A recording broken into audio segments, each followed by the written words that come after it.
Madame, Monsieur, bonsoir.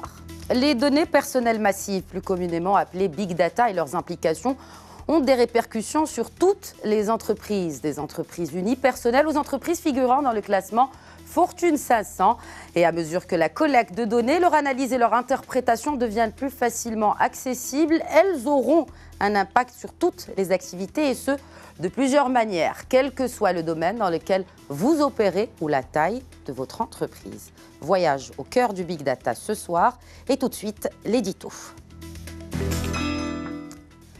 Vous êtes-vous déjà posé la question suivante? Comment des entreprises comme Google, Apple, Facebook ou Amazon qui vous proposent des services gratuits génèrent-elles des chiffres d'affaires astronomiques? Tout simplement parce qu'en échange de leurs services, vous leur donnez accès à un bien extrêmement précieux, vos données personnelles, vos préférences culinaires, penchants idéologiques, votre position GPS ou encore vos tendances de shopping, bref, ce qu'on appelle le Big Data, se transforme en véritable or noir.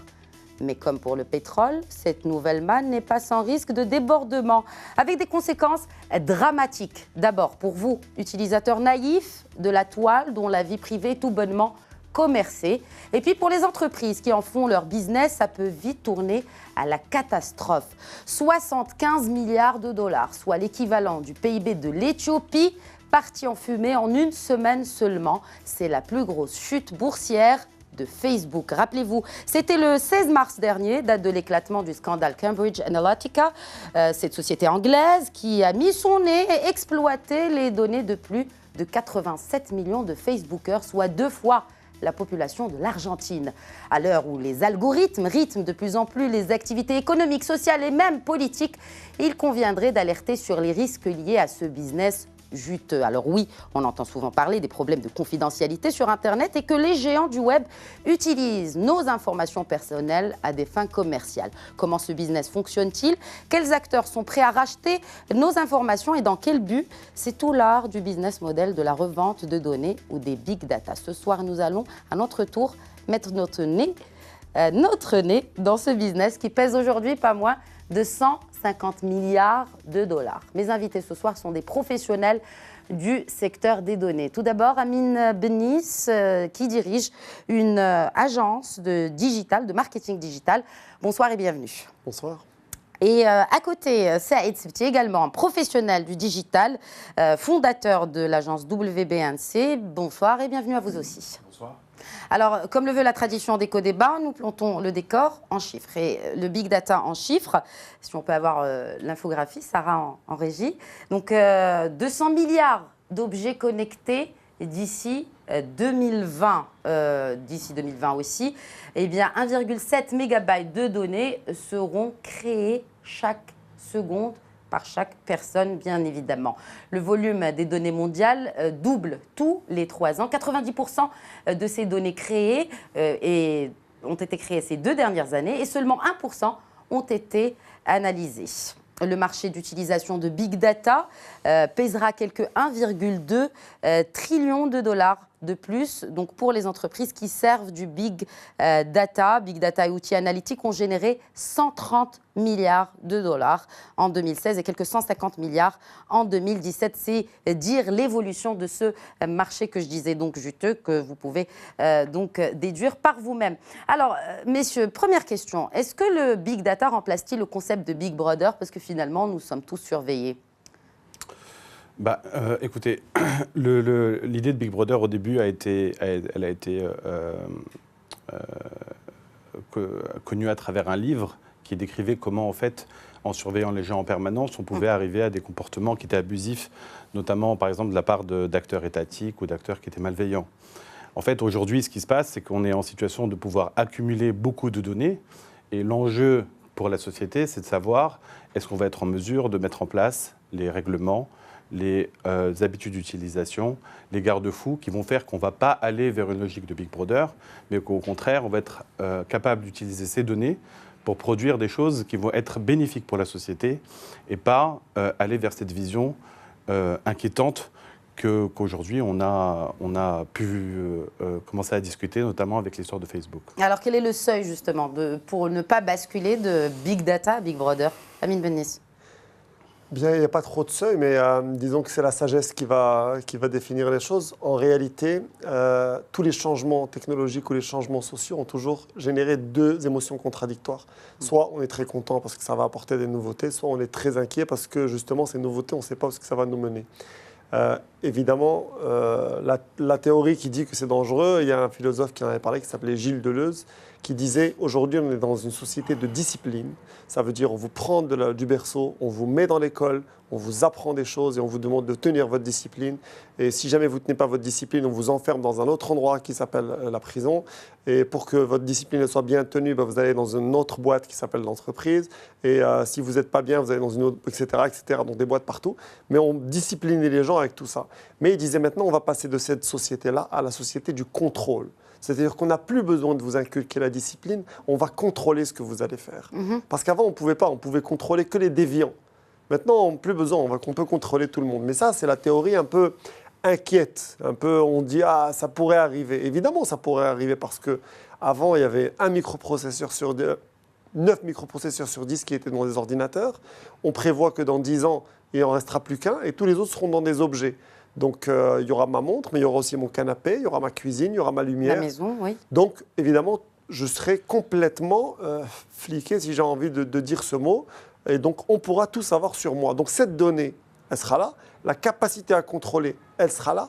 Qu'est-ce qui fera que ça marchera ou ça ne marchera pas ? OK, on peut dire que les lois vont faire un rôle. Ça marche déjà. Enfin, je veux dire, on ne se pose plus la question si ce business marche ou pas. Que ça fonctionne. Qu'est-ce qui fera qu'on n'aura pas de déviance ? Qu'est-ce qu'on n'aura pas d'une main invisible et malsaine qui a envie d'utiliser toute cette donnée pour faire du mal ou pour contrôler la société ou pour aliéner les gens ? Qu'est-ce qui fera que ça n'arrivera pas ? Eh bien, tout dépend de la personne ou du système qui va contrôler ces données de manière, disons, globale, au niveau étatique. Après, on n'est pas capable, personne aujourd'hui n'est capable de garantir que ce sera utilisé de la bonne manière. Personne n'est capable. Seuls les gouvernements sont aujourd'hui capables de commencer à structurer tout ça et à protéger leur population. Mais quand on voit que Facebook, c'est aux États-Unis, ça ne se passe pas dans un pays du tiers-monde, c'est quand même la première puissance mondiale, eh ben, Facebook... Nous allons y revenir, parce que c'est ce qui a fait éclater justement ce débat. C'est ce qui a animé beaucoup de débats des deux côtés de l'Atlantique, que ce soit aux États-Unis, comme vous avez cité, où 70 millions d'utilisateurs dont leurs données ont été siphonnées par cette entreprise. Nous allons y revenir. Saïd Bennis, donc déjà, votre réaction, enfin, vous me paraissiez un peu sceptique par rapport à ce qui a été dit par Amin Bennis, mais... En quoi consiste finalement cette révolution de Big Data ? C'est-à-dire qu'en fait, la raison pour laquelle je montrais une part de scepticisme, c'est parce que il ne faut pas aborder ce débat sous un angle anxiogène. C'est-à-dire qu'aujourd'hui, le Big Data, c'est une révolution technique, qui est la suite logique de la révolution informatique, qui nous a amené aujourd'hui dans des systèmes qui sont de plus en plus évolués, avec des utilisations de plus en plus fréquentes d'outils informatiques, qui ont fait exploser la quantité de données qui pouvaient être créées. Cette explosion de données, comme je disais tout à l'heure, elle peut être utilisée soit d'une façon bénéfique, soit elle peut être utilisée d'une façon qui va poser question. Et de toute façon, comme toute révolution technique, on va avoir des enjeux sociaux et on va avoir des débats qui vont poindre dans la société, comme c'est le cas de ce soir. Si on prend l'exemple dont on est en train de parler là, juste un instant, il faut comprendre que l'intérêt de Facebook n'est pas que les gens s'inquiètent, parce que le centre de leur activité est basé sur le fait qu'on ait ces données, qu'on utilise ces données de façon pertinente pour améliorer les enjeux de ciblage publicitaire. Donc pour mieux vendre. Pour mieux vendre. Améliorer les enjeux publicitaires, finalement, c'est pour mieux vendre et donc pour connaître mieux les consommateurs, le consommateur. Vous me posez la question de savoir en quoi consiste cette révolution. Donc, comme je disais, aujourd'hui, on utilise de plus en plus des outils informatiques. Et en fait, ces outils, au fur et à mesure que les technologies se sont développées, ont pris l'habitude d'enregistrer de plus en plus de données. Et cette explosion de données, les entreprises, une fois qu'elles ont pris conscience du fait qu'elles avaient toutes ces données disponibles, elles ont commencé à mettre en place des procédures pour les utiliser au mieux. Et notamment à travers les questions de la publicité. Très bien. Alors, puisque vous évoquez l'exemple de Facebook, alors quels sont les secteurs, justement, Amin Bennis, les plus friands de Big Data dans le monde aujourd'hui, selon vous ? Aujourd'hui, les secteurs les plus friands, disons que c'est ceux qui sont aujourd'hui qui ont le plus accès au digital. Et ce sont en général, ceux qu'on connaît parce que c'est les industries, c'est essentiellement ceux dont le parcours d'achat a été modifié. Ça veut dire, les télécoms, évidemment, le tourisme. Le tourisme a été complètement transformé là-dessus. Les services financiers. Parce qu'évidemment, toutes les informations sur le comportement financier des gens, c'est quelque chose de très important. L'automobile, évidemment, parce qu'avant, pour acheter une voiture, on visitait 7 concessionnaires. Maintenant, on n'en visite plus que 2 en moyenne, ou 1 parfois. C'est vrai. Donc, évidemment que tous ces changements-là, tous ces secteurs, parce que c'est les premiers qui sont arrivés au digital et ils comprennent plus vite que les autres qu'il va y avoir un impact. La voiture, aujourd'hui, c'est que la voiture connectée, c'est plus le futur, c'est aujourd'hui. Et donc les informations de conduite, quand je parlais des services financiers, l'assurance c'est quelque chose de très différent parce que le calcul des risques est très dépendant des statistiques. Donc plus on a d'informations sur le mode de conduite, plus on peut adapter les tarifs, plus ça change l'information. On propose même maintenant des bonus aux voitures qui sont connectées, en tout cas aux assurés qui sont connectés, pour justement réunir le plus d'informations et de data finalement sur eux. Et tout ça est très corrélé à même des informations qui sont liées en temps réel. Par exemple, je fais un accident, ma voiture peut informer tout de suite l'assurance sans que j'aie besoin de l'appeler. Et donc tout ça, c'est des informations. Donc oui, tous ces secteurs-là aujourd'hui sont friands de ça, mais je pense que les laboratoires pharmaceutiques vont s'y intéresser beaucoup, l'électroménager vient s'y intéresser beaucoup parce qu'il y a toutes les données sur l'utilisation de la maison, les fournisseurs d'énergie. Donc aujourd'hui, tout le monde est concerné, c'est un peu comme le digital, mais c'est juste une question de lequel est le plus impacté dans son business tout de suite. Le premier à qui on touche dans le business, c'est le premier qui va apprendre. Très bien. Les boissons, tout ça, ils ont le temps. On revient à l'exemple Facebook. Alors, juste pour rappeler à nos téléspectateurs quelques chiffres importants sur le réseau social. 2 milliards d'abonnés Facebook, 2 milliards de Facebookers dans le monde. Alors, en 2017, il faut savoir que 40 milliards de dollars tirés de l'exploitation des données personnelles par les membres du réseau Facebook. C'est un chiffre quand même assez conséquent.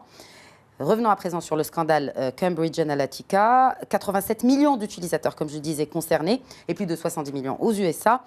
Ça a coûté à Facebook près de 80 milliards de dollars de valorisation boursière depuis la mi-mars. Une question qui me paraît la plus pertinente après ça. Alors, Facebook produit-il cette data, ce data ou ces données-là? Alors, il y a 2 types de données que produit Facebook.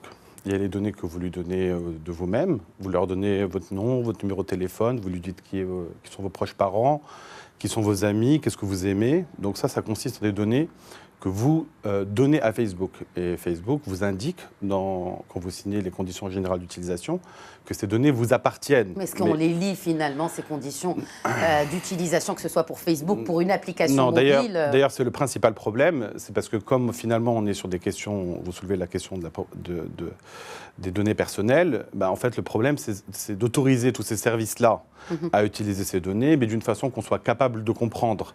Et même ces services, quand ils veulent nous amener à être intelligents dans notre façon d'utiliser ces données, ils ont du mal à nous éduquer parce que c'est de plus en plus compliqué d'expliquer qu'est-ce qu'ils font avec nos données. Mais pour revenir à votre question, vous disiez quelles sont les données? Donc il y a les données qu'on donne nous-mêmes et puis il y a les données qui sont produites par Facebook. C'est-à-dire que quand vous êtes en train de liker quelque chose, quand vous êtes en train de naviguer, quand vous passez plus de temps sur un post que sur un autre en train de le regarder, tout ça, ce sont des données que Facebook enregistre. Et puis toutes ces données qu'il enregistre, que ce soit celles que vous lui donnez vous-même ou que ce soit celles qu'il enregistre selon vos comportements qu'il observe au sein de la plateforme, elles sont utilisées de différentes façons. Ils sont utilisés par exemple par des outils d'intelligence artificielle. Ce sont ces outils d'intelligence artificielle qui, en fonction de toutes ces données, vont décider par exemple que le prochain post que vous allez voir, c'est celui-ci ou celui-là. Effectivement. Mais c'est également utilisé, et c'est le cœur de l'activité économique de Facebook, pour permettre aux professionnels de la communication d'aller acheter de l'espace publicitaire sur Facebook de façon extrêmement ciblée. Donc c'est le tiers, c'est la partie tierce finalement de cette équation. C'est-à-dire que le Facebook vous offre un service gratuit. Et aujourd'hui, tout le monde sait que la raison pour laquelle ce service est gratuit, c'est parce qu'il y a bien quelqu'un qui paye à la fin et que c'est la publicité que vous voyez sur Facebook. Cette publicité, ce sont soit des insertions publicitaires que vous voyez à certains endroits, soit certains posts même qui sont mis en avant plus que d'autres ou qui vont remonter dans votre fil d'actualité. Et ces différents espaces publicitaires, Facebook les met à la disposition d'agences comme les nôtres, qui sommes des professionnels du digital, de façon à pouvoir accompagner les clients dans l'achat d'espaces appropriés avec un ciblage précis par rapport à leurs enjeux. Et pour faire ce ciblage, c'est là que Facebook utilise vos données. Et là, il donne accès... C'est légal ? Oui, c'est parfaitement légal. Parce qu'on a signé le lieu accepté. C'est-à-dire que d'abord, il faut comprendre que Facebook vous donne la possibilité de restreindre cet accès. Alors, c'est vrai que quasiment personne ne le fait. Il faut être très, très expert dans l'utilisation de Facebook pour aller se mettre en situation de dire « je ne veux pas que mes données soient utilisées », etc. Donc, c'est une infime minorité qui le fait. Mais pour l'immense majorité, les gens ne profitent pas de cette opportunité de restreindre l'utilisation des tierces parties qui travaillent avec Facebook de ces données personnelles. Mais l'usage qui en est fait ensuite par les professionnels, c'est-à-dire le ciblage qui est fait par la suite, même finalement les utilisateurs, quand Facebook a fait des enquêtes, ils se sont rendus compte que les utilisateurs préfèrent avoir des publicités qui sont ciblées plutôt que d'avoir des publicités qui sont éloignées.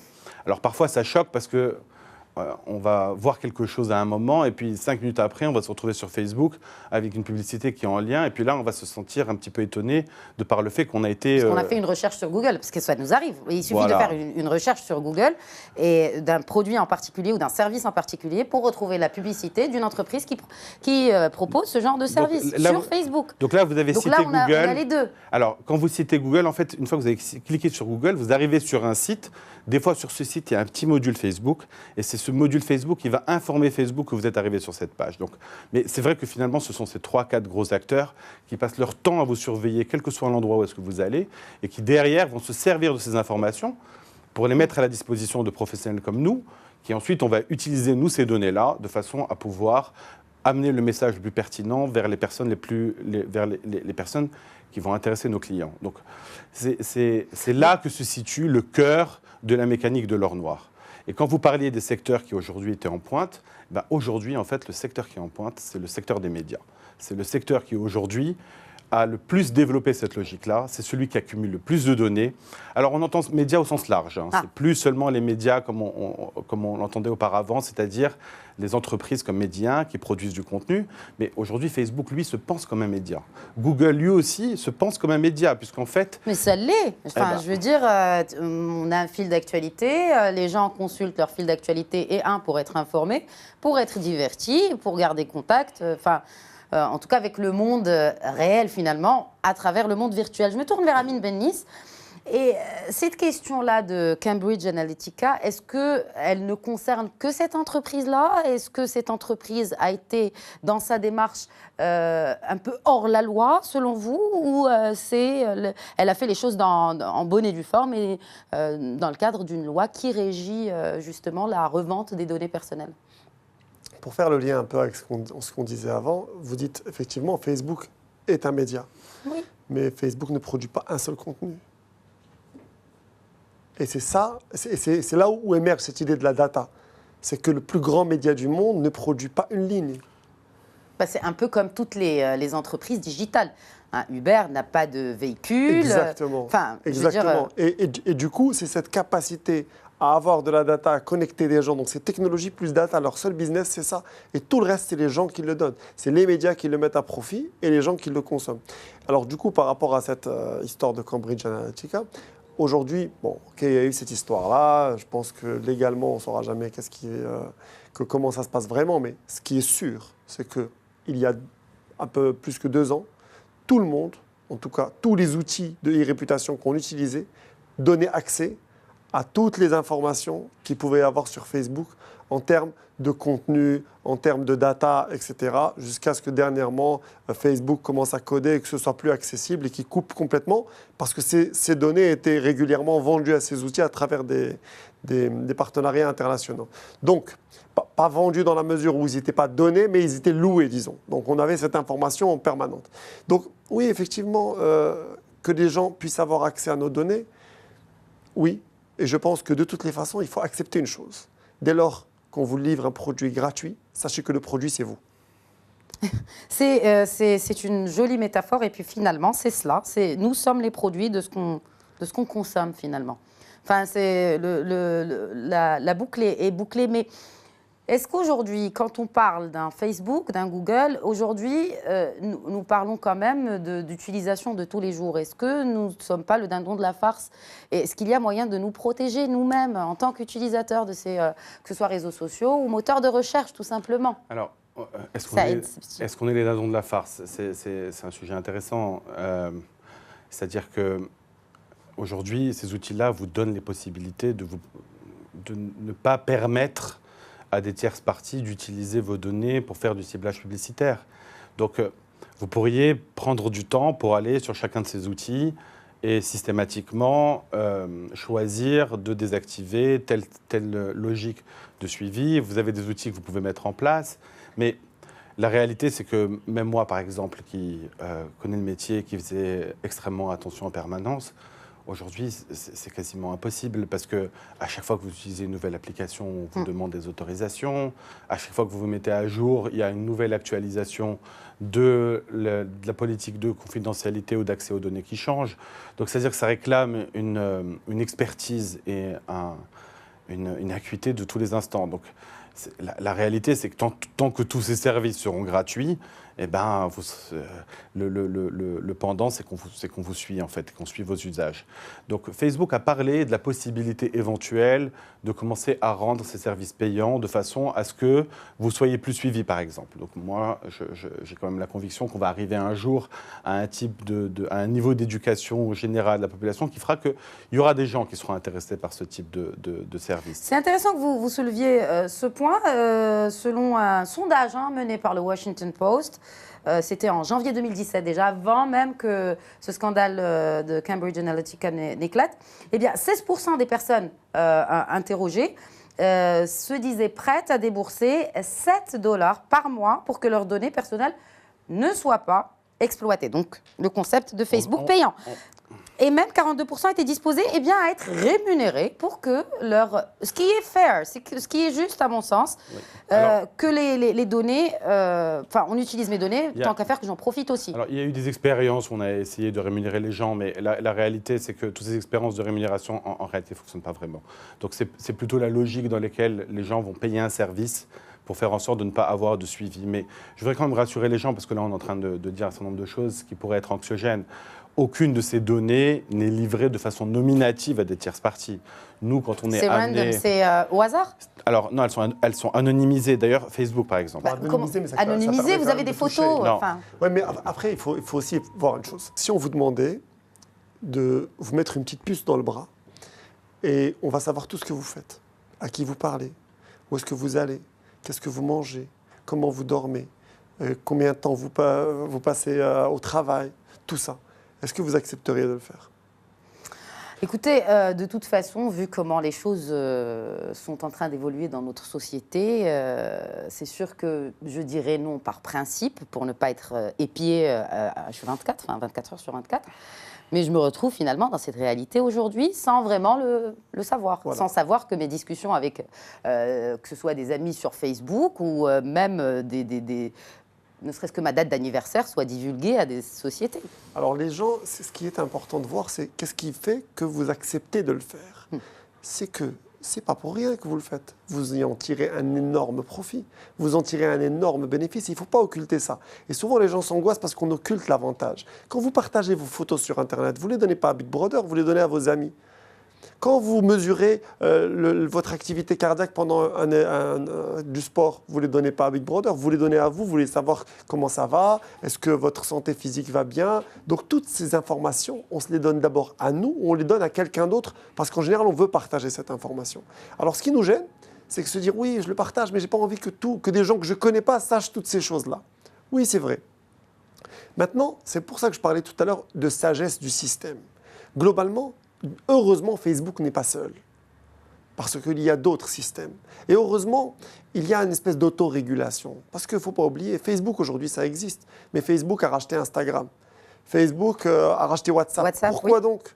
Parce qu'il sait bien qu'il ne sera peut-être pas éternel, Avant lui, il y avait Caramel, il y avait Netscape, il y avait tous ces gens-là qui avaient tous vos données, et puis tous ces gens-là sont morts.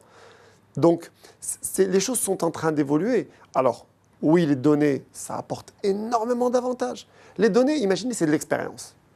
C'est exactement de l'expérience. Quand vous faites quelque chose, eh ben, au bout de 10 ans de vie, vous savez faire des choses mieux qu'à la naissance. Et au bout de 30 ans, pareil. Comment vous arrivez à faire ça? C'est parce que vous avez analysé toutes les données de ce que vous avez vécu pendant ce temps-là. Eh bien, imaginez que maintenant, l'intelligence artificielle vous aide à faire la même chose, mais avec une puissance beaucoup plus importante. Donc finalement, toute la partie analyse de données bénéficie d'abord à la race humaine dans la mesure où l'expérience est toujours plus importante dans un temps plus court. Donc il y a un vrai avantage dans tout ça. Alors ça bénéficie à la race humaine et ça bénéficie aussi aux publicitaires. Donc vous avez complètement un discours de publicitaire. Et justement, parlant de pub, vous m'avez fait une belle transition pour qu'on s'arrête quelques minutes pour une pause de publicité. Nous reviendrons au débat juste après. Merci de rester avec nous. Bonsoir à tous et bienvenue à ceux qui nous rejoignent. Vous regardez Éco-débat que nous consacrons ce soir à ce sujet qui a fait couler beaucoup d'encre ces dernières semaines. Il s'agit de la big data ou tout simplement de l'utilisation, de la commercialisation de vos données personnelles et ce à travers les réseaux sociaux ou autres moteurs de recherche. Alors, parlons à présent des métiers du big data, messieurs. Saïd Sebti, on parle de métiers de big data. Est-ce qu'il y a finalement un vrai métier qui travaille spécialement que pour la big data? Alors, je vais dire finalement, il y a beaucoup de métiers qui sont concernés. Alors, les premiers auxquels on pense, ce sont ceux qui vont s'occuper de gérer cette donnée, donc il y a des métiers techniques. Donc des ingénieurs. Voilà, donc ça, c'est si on a des jeunes qui nous écoutent, qui sont ingénieurs en informatique, ils ont tout intérêt à s'orienter vers ce type de problématiques qui vont faire que de prendre de plus en plus d'importance dans l'avenir. Donc ça, c'est vraiment ceux qui travaillent au cœur du réacteur. Mais ce n'est pas seulement une question de données. À partir des données, on construit des informations. À partir d'informations, on construit du savoir. Et à partir du savoir, on va décider de mettre en action. Donc à chacun de ces niveaux, on va avoir différents acteurs qui vont intervenir. Donc si on pense en termes d'usage, on va avoir notamment aujourd'hui des spécialistes dont le travail va être d'aller exploiter ces données au mieux. Alors 6 millions de développeurs dans le monde qui travaillent dans ce secteur, en tout cas selon les derniers chiffres officiels. Quand vous parlez de développeurs, là on était sur les profils techniques qui travaillent sur les questions des données, d'administration de bases de données, de gestion de requêtes, enfin toutes ces complexités-là. Par contre, vous avez aujourd'hui énormément de responsables marketing, de responsables produits, dont le métier aujourd'hui consiste à aller faire des requêtes sur ces données, à utiliser des outils complexes qui vont aller utiliser ces données, parce qu'au final, les données, c'est sympathique, mais ce qui est intéressant, c'est qu'est-ce qu'on en fait. C'est-à-dire comment on remonte cette chaîne qui va de la donnée à l'information, au savoir, à l'action. Et donc là, on a toute une gamme de nouveaux métiers. Il y a un exemple que je prends fréquemment. Si vous prenez par exemple les salles de marché, il y a 20 ans, les gens qui travaillaient en salle de marché, c'était des profils de gens qui avaient fait des écoles de commerce. Les traders. Voilà, les traders, c'est le modèle qu'on a dans les anciens films. Ce sont des gens d'écoles de commerce qui connaissent des gens, sont informés de ce qui se passe, etc. Parce que c'est ça qui était au cœur de l'action. Aujourd'hui, en salle de marché, vous n'avez que des ingénieurs dont le travail est de faire tourner des modèles, de les interpréter correctement, de pouvoir mettre en place des outils informatiques qui vont aller donner des ordres ou des choses comme ça. Donc là, on a pris l'exemple de la finance, des traders, mais c'est tout aussi vrai aujourd'hui, par exemple, sur les métiers du marketing, dans lesquels aujourd'hui, il ne s'agit plus seulement d'être dans une problématique de créativité, mais il s'agit également d'analyser les données, de segmenter correctement, de voir comment mettre en place des stratégies qui sont de plus en plus évoluées, de programmer des logiciels qui vont mettre en œuvre des stratégies complexes d'affichage de messages. Et donc, c'est tous ces métiers-là qui aujourd'hui sont au cœur de cette révolution. Donc, on pense en général de prime abord aux métiers techniques, mais en fait, tout le monde est impacté. Après, si vous prenez par exemple des directeurs d'entreprise ou des décideurs, en fait, eux, leur responsabilité aujourd'hui par rapport à ces enjeux, d'abord, c'est de recruter les bonnes personnes qui vont être capables de mettre en œuvre ce type de stratégie. Et puis, c'est également d'installer cette vision qui va faire que l'entreprise va chercher à tirer profit de cette opportunité. Comment est-ce qu'aujourd'hui, mon entreprise a un enjeu par rapport à la question des données? Est-ce qu'on est en train de faire ce qu'il faut? Sachant que tout ça, ça prend quand même beaucoup de temps. Parce que de là à ce qu'on arrive à avoir des modèles d'exploitation des données correctes qui vont avoir un impact business, qui vont avoir du sens économique actionnable. Il y a tout un ensemble d'étapes par lesquelles il faut passer, qui commencent au niveau du système d'information, mais qui englobe en fait toutes les équipes dans cette problématique métier. Mais quand on parle de métier justement dans le marketing, est-ce qu'on, Amine Benis, on se tourne vers un modèle, un nouveau modèle de marketing digital? Est-ce qu'on est prêt aujourd'hui à intégrer cette idée que des machines remplaceront des profils de marketeurs finalement? Je posais la question à Amine Benis et puis je reviendrai vers vous pour la réaction, Saïd. Le métier qui est le plus en vogue en ce moment, dont on entend parler, c'est le data scientist. Oui, job numéro 1 du classement Glassdoor. Oui. Alors, j'aime bien donner cet exemple parce que je trouve que c'est le meilleur et le plus efficace. Quand vous regardez une série sur un provider de vidéo à la demande qui s'appelle quelque chose Flix à la fin, je ne sais pas si j'ai le droit de le dire, mais vous regardez une vidéo, ou même sur YouTube, disons. Vous regardez une vidéo et puis à la fin de la vidéo, on vous propose une autre vidéo. Exactement. Et là, comment on vous propose cette autre vidéo? Est-ce que c'est totalement aléatoire? Est-ce que c'est basé sur vos goûts personnels? Et si c'est vos goûts personnels, comment ça se fait que dès que vous regardez une vidéo, on vous en propose tout de suite une autre? Donc automatiquement, il y a une intelligence artificielle qui guide le choix de cette proposition à vous proposer. Ce choix-là est basé sur une analyse énorme de la donnée pour savoir tous les gens qui consomment le même contenu que vous, qu'est-ce qu'ils regardent après?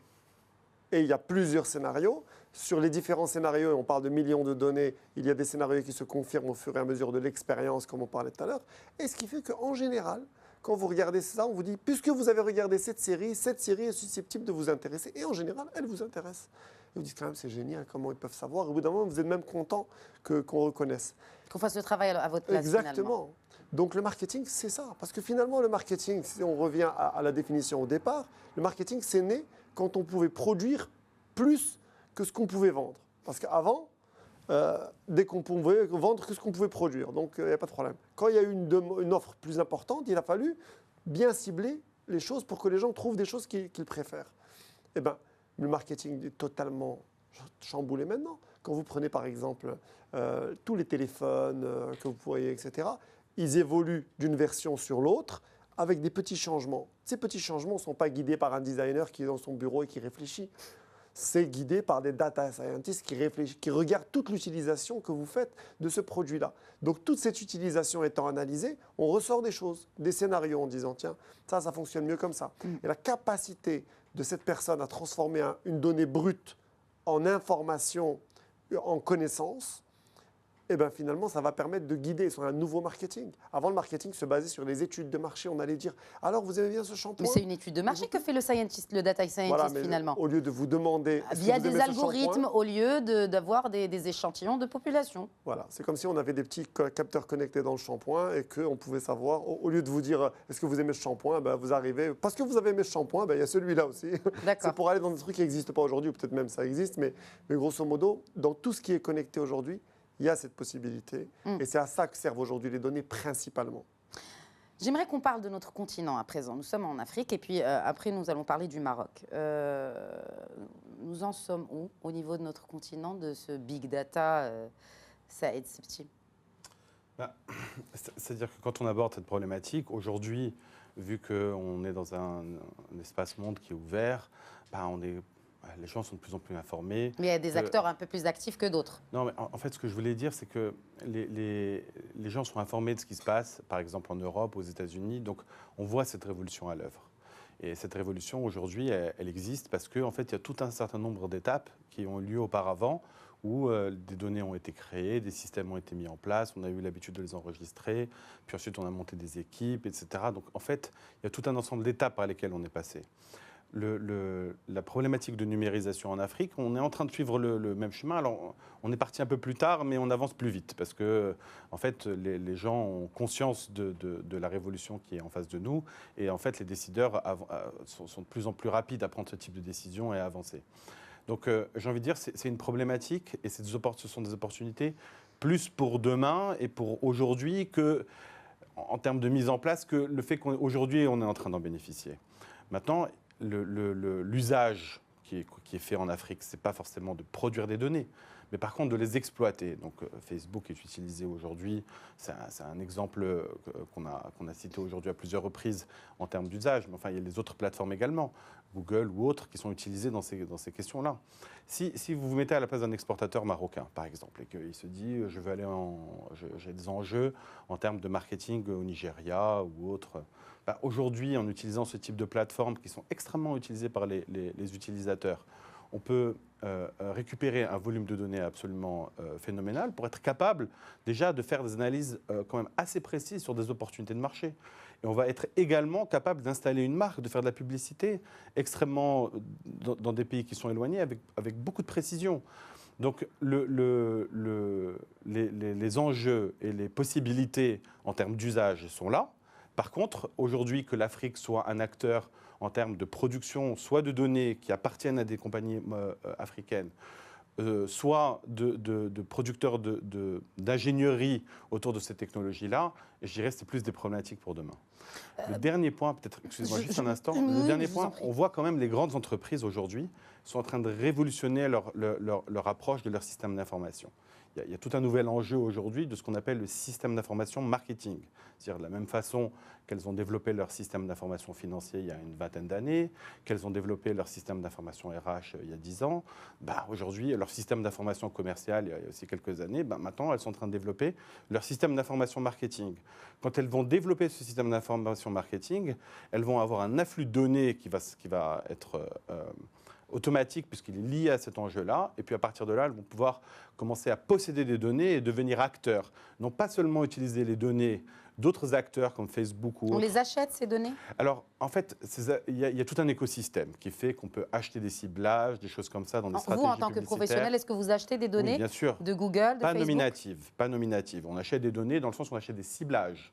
On va par exemple utiliser le fait que Google va nous aider à cibler les... Je ne comprends pas en fait quand vous dites ciblage et quand vous dites que ce n'est pas nominatif. Ça veut dire que ce n'est pas par exemple, je vais pas dire, Monsieur Lambda voilà. et... je vais pas dire je vais envoyer... Nom. En fait, c'est quand vous dites que ce n'est pas nominatif, c'est son nom. Exactement. C'est-à-dire que je ne peux pas vous cibler vous personnellement. Mais vous ciblez des gens qui sont travaillent dans la zone, télévision par exemple. Qui travaillent dans la télévision. Voilà, je peux dire je veux parler à des gens qui travaillent dans la télévision. Donc là, on a un exemple de ciblage. À aucun moment, je vais savoir que je vous envoyer un message à vous personnellement, mais je vais savoir que j'ai touché des gens qui sont dans le milieu de la télévision, par exemple. Et c'est monnayé combien ? Ça coûte combien ? Alors, justement, c'est ça qui est intéressant, c'est qu'en fait, c'est tout le travail, ça consiste à avoir des stratégies d'optimisation d'achat. Parce que tous ces outils-là ont une certaine complexité à être utilisés. Et en fait, une partie du travail des professionnels, ça consiste à optimiser ces achats. Donc on est en permanence dans de nouvelles évolutions technologiques, utiliser de nouvelles plateformes. Là, on est en train de discuter avec des acteurs qui viennent de l'Europe de l'Est parce qu'en ce moment, il y a une nouvelle plateforme qui vient de là-bas qui est extrêmement pertinente sur ces questions-là. Donc, en fait, tout dépend... Quand vous dites plateforme, c'est l'entreprise tierce entre les pourvoyeurs de données, finalement, si on peut les appeler comme cela, et vous, en tant que client. Exactement. Aujourd'hui, il y a tout un écosystème sur la question de la donnée. On en est où ? On n'a pas de plateforme ici. Parce que en préparant cette émission, j'ai trouvé que, par exemple, IBM a beaucoup investi, quelques 24 milliards de dollars en quelques années seulement, notamment pour l'Afrique, que ce géant américain, finalement, qui s'est tourné vers cette data business, a engagé une véritable stratégie pour construire des data centers, des centres de données dans des pays africains, dont le Maroc. Eh ben, en fait, ce que fait IBM, parce que en fait, aujourd'hui, la question des données, elle est un peu partout. Donc, il y a ces acteurs tiers dont on a parlé, Facebook, ceux qui sont les brokers entre Facebook et les autres, mais l'entreprise aussi doit produire ses propres données. Ce que fait IBM, la promesse d'IBM, c'est de vous aider à construire chez vous vos propres données. Tout à l'heure, je parlais du système d'information marketing, mais parce que, en fait, nous, on est sur ces métiers-là, et donc on voit la connexion entre ces enjeux de plateformes comme Facebook et le marketing. Mais cette question d'augmenter le niveau de données, il ne concerne pas seulement le marketing. Oui, on en a parlé tout à l'heure des secteurs qui sont à la pointe de l'utilisation du big data. C'est ce que propose IBM, c'est qu'en fait, IBM vous dit, aujourd'hui, Alors, cette révolution, elle a eu lieu d'abord sur Internet, mais les gens ont bien vu sur Internet le volume de données qui était produit, et puis ils se sont dit, mais on peut faire exactement la même chose dans d'autres secteurs de l'entreprise. Très bien. Et donc, ces acteurs-là, qui ont les moyens de faire des grands chiffres technologiques comme cela, ils ont compris qu'il y avait des nouvelles opportunités, et ils se sont repositionnés dans leur offre, ce qu'ils font traditionnellement. Hein. Je veux dire, ils se sont posés à l'époque où on faisait du système. Logiciels. Voilà, ils sont allés sur les finances, ils sont allés. Donc, ils suivent les problématiques. Et donc là, aujourd'hui, avec toute leur ingénierie, tout leur savoir-faire, toutes leurs compétences, tous les ingénieurs dont on parlait tout à l'heure, et d'ailleurs, il y a beaucoup de talents. Est-ce qu'on a les ressources humaines? Je me tourne peut-être vers Amine Benet. Est-ce qu'on a aujourd'hui parce qu'on parle de développer des data centers. Est-ce qu'on a, au niveau du Maroc, tiens, on parle de notre pays, est-ce qu'on a les ressources humaines nécessaires? Vous parliez de ce de ce métier, puis un business aussi, de data scientist. Est-ce que nous disposons d'ingénieurs qui sont formés dans cette spécialité Si vous voulez, je pense qu'il faut prendre 2 minutes juste pour mettre à plat 2-3 notions, parce qu'il y a la publicité et les données, et il y a tout ce qui est cette histoire de data center et de IBM. Alors si on prend la publicité, les publicitaires n'achètent pas de données particulièrement. C'est-à-dire qu'on ne va pas dire « oui, j'aimerais savoir combien d'animatrices télévision importaient du blanc et du noir ». Il n'y en a pas beaucoup, hein, il y en a pas beaucoup, rassure. oui. Mais à la rigueur, le nombre, ça va m'intéresser comme ça, mais je vais l'avoir gratuitement. Je n'ai pas besoin de payer. On ne paye pas. Non, pour avoir le nombre, je n'ai pas besoin. On va me dire, voilà, vous pouvez avoir 18 000 personnes comme ça, ou 2, ou 1 peut-être. Peu importe. Mais en tout cas, on va me dire, et gratuitement, je n'ai rien à payer. Qu'est-ce que je vais payer? Je vais dire, OK, j'aimerais afficher cette publicité pour un super haut blanc en cachemire à toutes les animatrices télé, parce que je pense que elles sont susceptibles d'acheter ce produit. OK, donc Facebook va me vendre cet espace sans me donner la donnée, mais il va me garantir que cette publicité a été affichée à des gens qui répondent à ce critère. Très bien. Ça, c'est la partie publicitaire et comment on va utiliser la donnée dans la publicité. Et ça, on peut l'utiliser sur Facebook, qu'on soit au Maroc, en Chine ou en Angola, ça ne change rien parce qu'on achète sur Facebook, c'est une plateforme internationale. Maintenant, le sujet des data centers. En fait, la data, ça pose un problème. La data, c'est quoi? C'est des fichiers informatiques. Concrètement. Ces fichiers informatiques, on va les accumuler. Donc ils vont avoir de différentes natures, de différentes formes, ils n'ont pas toujours la même forme, pas la même nature. Une fois qu'on les a accumulés, donc c'est comme une donnée que vous avez dans une clé USB si vous voulez, un fichier, pour bien concrétiser la chose. Une fois que vous en allez en avoir beaucoup, votre clé, elle ne suffira plus. Et donc qu'est-ce que les gens vont faire? Ils vont le mettre dans le cloud. Donc soit dans le cloud, soit ils vont acheter une autre clé. Le problème, c'est que vu que le nombre de données est en train d'exploser, la question du stockage se pose. Et la deuxième question qui se pose, c'est quand je suis un pays comme le Maroc et que je dois stocker mes données étatiques, c'est-à-dire au bout d'un moment, le e-gov, c'est ces données. Et ces données, je vais les stocker où? Je vais les stocker aux États-Unis parce que je n'ai pas la place pour les stocker au Maroc. Et là, ça pose un autre problème. C'est que je mets les données de mon pays entre les mains d'un autre pays. Mais est-ce qu'on n'a pas la place, on n'a pas la technologie? Qu'est-ce qui fait que... Alors, le problème, c'est je veux dire, la question, c'est certainement le problème, c'est qu'au départ, le problème, c'est posé comme ça. C'est de dire, je vais poser mes propres données dans un autre pays. Ça pose un problème. OK, on peut dire IBM, on peut dire, je vais signer des NDA, des confidentialités, mais c'est quand même dans un autre pays. C'est-à-dire qu'IBM va localiser ses data centers, non pas au Maroc, mais ailleurs. Alors, qu'est-ce qui va se passer? Il y a même d'autres pays que les États-Unis. Même aux États-Unis, c'est... Et c'est ce qui s'est passé avec IBM. À un moment, parce que cette histoire de data center au Maroc est une demande du gouvernement marocain qui a dit « Nous voulons avoir des data centers au Maroc. OK, on bosse avec vous, vous êtes IBM, mais nous, on veut que nos data centers soient sur notre territoire et que nos données restent notre propriété. » Donc, ces data centers qui ont été construits en partenariat avec une très grande entreprise marocaine, qui est la plus grande entreprise du Maroc. Qui est dans les high-tech? Non, qui est dans le phosphate. Très bien. Et on pourrait dire pourquoi, mais effectivement... Qui est l'OCP, on en a voilà, pas 15. Qui est l'OCP, voilà. Donc, qui a été fait en partenariat avec eux. Donc, l'OCP est en partie propriétaire de ces data centers qui vont être localisés en partie à Ben Guerir. Donc, on s'est posé là. Mais c'est une bonne chose. C'est génial. C'est génial. Mais c'était le sujet de dire, bon, maintenant, il nous faut la capacité de stocker nos données et de les organiser. Donc, ça, cette question d'architecture de la donnée. Et là, donc, on est sur la première étape. C'est bien sûr, c'est la première étape pour le Maroc et pour l'Afrique, parce que ça, c'est une démarche que le Maroc a initiée presque en tant que pionnier africain et qui va commencer à être déployée au niveau africain. Alors, pour répondre à la question maintenant de la compétence, eh bien, nous n'avons pas aujourd'hui suffisamment de compétences. La compétence en nombre pour créer tout ce qui est architecture de données, construire nos propres data centers, etc. C'est pour ça que le Maroc, de la manière la plus intelligente qui soit, fait appel à des entreprises internationales comme IBM, dans lesquelles des Marocains travaillent, parce que cette compétence étant rare, quand vous l'avez, vous la vendez cher, et c'est peut-être pas au Maroc que vous allez la vendre la plus chère. Donc, c'est peut-être pas au Maroc qu'elles sont restées finalement, ces ressources, ces petites perles. C'est tout à fait normal parce qu'aujourd'hui, les gens voyagent vers là où il y a plus besoin d'eux. Et aujourd'hui, il y a plus de données, il y a plus de besoins dans des pays qui sont très avancés en termes de connectivité que dans des pays qui sont en train d'avancer comme le Maroc. Alors, il y a des politiques volontaristes pour ramener ces gens-là, notamment à travers des grandes entreprises qui développent des partenariats, etc. Mais on ne peut pas empêcher quelqu'un qui est extrêmement brillant dans un domaine d'avoir envie d'aller travailler dans la meilleure entreprise du monde dans ce domaine. Saïd Sebti, une réaction? En fait, l'exemple qu'on vient de prendre des data centers, c'est par rapport à la question du big data, on est sur la question de l'infrastructure. C'est cela. Donc on est sur la première étape quand même. Donc c'est-à-dire que c'est comme si vous pensez à la construction d'une autoroute. Aujourd'hui, quand on a construit nos autoroutes, on est allé chercher des acteurs internationaux qui nous ont aidés, mais bon, avec des entreprises marocaines qui ont travaillé sur ces autoroutes-là. Donc ça veut dire qu'en fait, il y a quand même un transfert de savoir qui se fait. On a de plus en plus d'ingénieurs sur les questions de data, qui sont de bases de données, d'administration de bases de données, de gestion de ces centres, qui sont compétents. Donc le transfert de compétences se fait. Bon, après, aujourd'hui, dans le monde dans lequel on vit, personne n'est réellement indépendant. Parce que même ces appliances de chez IBM, elles sont probablement fabriquées en Chine. Donc je veux dire, bon, voilà. Donc ça, c'est sur la question de l'infrastructure. Mais vous posiez tout à l'heure la question du data scientist. En fait, c'est les personnes qui vont utiliser les données de façon pertinente pour en faire un usage d'un point de vue business. Alors, alors, je suis désolé si je prends toujours cet exemple-là, c'est parce qu'en réalité, aujourd'hui, dans l'écosystème dans lequel on est, c'est ce qu'il y a de plus mature.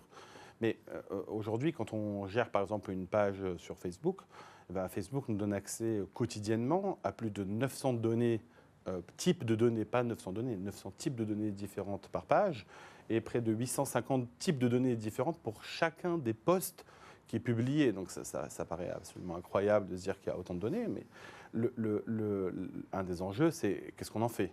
Comment est-ce qu'on utilise ces données-là de façon à faire des ciblages plus pertinents ? Comment est-ce qu'on fait pour voir si finalement les contenus qu'on a publiés sont efficaces, plus ou moins efficaces, etc. Donc là-dessus, il y a un enjeu d'usage de la donnée. Mais ce n'est pas forcément simple parce que même une fois que vous avez pris la donnée, même une fois que vous avez identifié les indicateurs pertinents, même une fois que vous avez remonter de la connaissance par rapport à ça. Encore faut-il que le cycle à l'intérieur de l'entreprise qui fait qu'on prend ces données, qu'elles ont une action, qu'il y a une réflexion qui est faite, qu'on décide de réagir, etc. Ce cycle-là, c'est aussi un enjeu de transformation au sein de l'entreprise. Si on veut pouvoir utiliser les données pour être plus agile, pour avoir plus de mouvement, eh ben, il faut faire une transformation de façon à ce que l'entreprise utilise ces données de façon intelligente et pertinente. Peut-être juste compléter un petit peu avec concrètement, ça veut dire quoi? En exemple, quand on a une page Facebook, toutes ces données, Facebook nous dit quoi? Tu as publié 30 photos dans le mois. OK. Donc, tu as eu tant d'interactions sur chaque photo, etc. Avec les données, je vais appuyer sur un bouton, je vais savoir toutes les photos que j'ai postées, laquelle a le mieux marché et laquelle a marché le moins. Normalement, si jamais j'ai envie d'évoluer un peu, je me dis, bon, allez, les 5 qui marchent le moins, il faut que je comprenne c'est quoi. OK, c'est des photos un peu pas bien, elles sont peut-être postées à des heures où ma communauté n'est pas connectée. Donc, il me donne ces informations. Ta communauté est plutôt connectée entre midi et 2 ou plutôt après 5 heures. Mais est-ce qu'on a tous accès à cela ou vous, en tant que professionnel? Toute personne qui crée une page Facebook a accès à ces données de sa page personnelle, de la page qu'il a créée. Il faut juste aller sur les paramètres. Vous avez un bouton qui est lié à votre page dans lequel vous marquez « Exporter les données ». Et puis, vous pouvez exporter toutes les données de votre page. Très bien. Ou même sans les exporter, vous pouvez les voir. Il fait des diagrammes. Facebook a fabriqué des consoles pour faciliter la vie à tout le monde. Pas besoin d'être un professionnel. Aujourd'hui, vous êtes animatrice télé. Demain, vous créez votre propre page. Vous avez sûrement déjà une page d'ailleurs. Vous pouvez aller regarder votre console de statistiques. Vous allez avoir toutes ces informations lisibles de la manière la plus simple et sans être un professionnel. Nous, ce qu'on va avoir, c'est des outils complémentaires qui vont nous permettre de recouper à l'intérieur de cette donnée une information plus importante. On va avoir aussi des outils de comparaison, par exemple. Ce que vous n'allez pas pouvoir faire, moi, je peux vous comparer à toutes les autres animatrices télé, à toutes les pages. Et donc, je peux ressortir une information en disant, tiens, dans le monde de l'animation télévision, le contenu qui fonctionne le mieux, quand on dit contenu, c'est images, photos, vidéos, texte, statut. Ce qui fonctionne le mieux, disons, c'est les vidéos de moins de 6 secondes. OK, donc si je suis votre agent, je vais dire, écoutez, De 6 Permet- minutes ou 6 secondes 6 secondes. 6 Non, mais secondes. 6 minutes, ça n'existe plus. En vidéo de 6 minutes sur D'accord. Facebook, ça n'a aucun sens. 6 secondes. Ouais. OK. 6 secondes, donc ça va, c'est fini. Mais si je dois vous conseiller, je vous dirais, OK, sur la base de l'analyse des données, arrêtez de faire des vidéos de 7 secondes. Faites des vidéos de 6 secondes, c'est ce qui marche le mieux pour vous.